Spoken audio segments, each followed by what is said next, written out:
English grammar concepts में आज हम समझेंगे ईदर और नीदर के बारे में। देखिए बहुत बढ़िया सा कॉन्सेप्ट है दोनों का, एक है ईदर और एक है नीदर।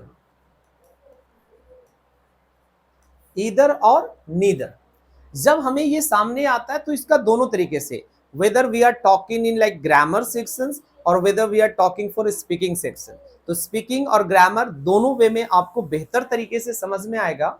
देखिए ईदर का मतलब होता है दो में से कोई एक। इसका क्या मतलब होता है? दो में से कोई एक। तो प्राइमरी चीज इसका सेंस है कि दो में से कोई एक। किसका मतलब? ईदर का मतलब। नीदर का मतलब समझिएगा, जब आप नीदर की बात करेंगे तो नीदर की बात करेंगे तो नीदर का मतलब होता है दो में से कोई नहीं, दो में से कोई नहीं। तो प्राइमरी, ये तो हिंदी मीनिंग की बात आपको समझ में आया, हिंदी में अर्थ समझ में आ गया कि ईदर का मतलब दो में से कोई एक और नीदर का मतलब दो में से कोई नहीं। ठीक है, अब इसका यूज दोनों में से, अरे यार क्या मैं लिख रहा हूं, दोनों में से कोई नहीं। ठीक है, अब ये समझ में आ गया। अब हम जानेंगे कि इसका इस्तेमाल कैसे करेंगे। देखिए ये आपके सेंटेंस में ईदर और नीदर, ये किसी भी पोजीशन पे इसका इस्तेमाल कर सकते हैं। तो सबसे पहले हम इसको समझेंगे सब्जेक्ट के तौर पे, कि अगर ये सब्जेक्ट के तौर पे आता है तो कैसे इसका इस्तेमाल आप इंग्लिश लैंग्वेज में करते हैं। चलिए बढ़ते हैं आगे की तरफ। तो जब सब्जेक्ट बनाइएगा आप ईदर और नीदर को, जैसे आप लिखेंगे ईदर, फिर डायरेक्ट आएगा सिंगुलर वर्ब, एक हमारा ये हो गया। आप लिखेंगे नीदर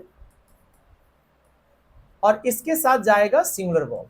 तो एक तो हो गया कि सब्जेक्ट के पोजीशन पे आप ऐसे इसको लिख दीजिए। एग्जांपल्स के थ्रू समझिए जरा। जब हम बात करेंगे, जैसे मैं कहूं यूज कैसे होगा, जरा डायरेक्टली नहीं हम यूज कर सकते, हम थोड़ा सा सेंटेंस बनाते, like there are two books here. यहां पर दो किताबें हैं, यहां पर दो किताबें हैं, यानी just we are talking about two books. अब दोनों से हमें देखिए ईदर और नीदर का जब आप यूज करेंगे तो पहले आपको एक हिडन मीनिंग या कहिए आप बता दीजिए, ये करना पड़ेगा कि हम बात कितने की कर रहे हैं, दो की कर रहे हैं, अदरवाइज ये गलत हो जाएगा। तो हम इसको करेंगे कि अगर हमने लिख दिया कि देयर आर टू बुक्स, अब हम इससे सेंटेंस बनाते हैं, ईदर इज गुड, यानी I can't say which one, but दोनों में से कोई एक अच्छा है। अब वो दोनों में से कोई भी हो सकता है, बट आई डोंट नो, मुझे नहीं पता है।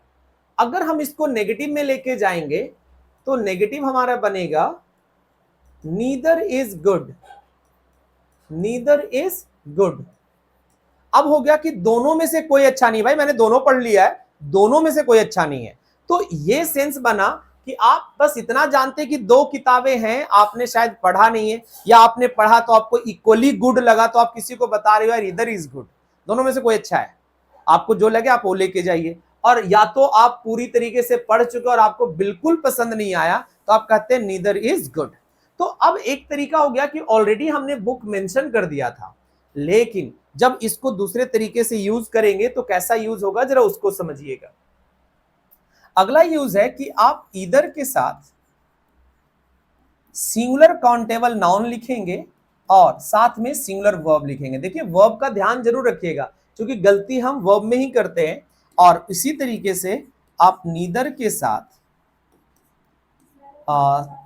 सिंगुलर काउंटेबल नाउन लिखिएगा, फिर सिंगुलर वर्ब लिखिएगा। इतना समझ में आ जाने के बाद यानी कि हम ईदर नीदर का यूज दो तरीके से कर सकते हैं। अगेन आते हैं एग्जांपल्स की तरफ। अगर हम चाहें तो सेम चीज को लिख सकते हैं, ईदर बुक इज गुड। दूसरा लिख सकते हैं neither book is good. I hope समझ में आया कि हम ईदर नीदर जैसे चाहें, यानी बिना नाउन के भी यूज कर सकते हैं। तो इन जगह पे इनको प्रोनाउन समझा जाता है और इन जगह पे इनको एडजेक्टिव समझा जाता है, बट ये बेसिकली आपके डिटरमिनर होते हैं। तो आई होप ईदर और नीदर के बीच में अंतर आपको समझ में आया, मतलब समझ में आया, किस तरीके से आप इस्तेमाल करेंगे ये समझ में आया। तो वीडियो को क्या करना है आपको पता है कि वीडियो को शेयर, और चैनल पर पहली बार आए तो चैनल को सब्सक्राइब जरूर करिए। Thank you.